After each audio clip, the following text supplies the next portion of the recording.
時數據主導嘅經濟 ，CFO 主要負責制定營商嘅策略，而 CFO Dashboard 作為公司入邊用嚟洞悉資訊嘅中央樞紐，可以將唔同來源上面實時嘅數據匯聚喺一身。呢一點 Spreadsheet 就可能去做到啦。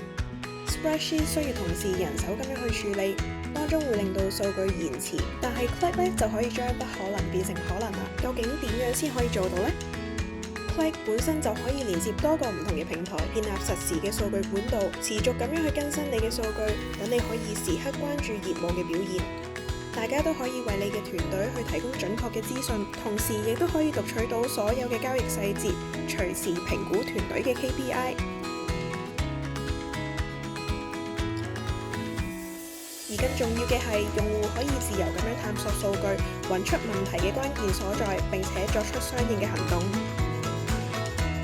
用戶亦都可以根據數據提出疑問，設定相關嘅提示。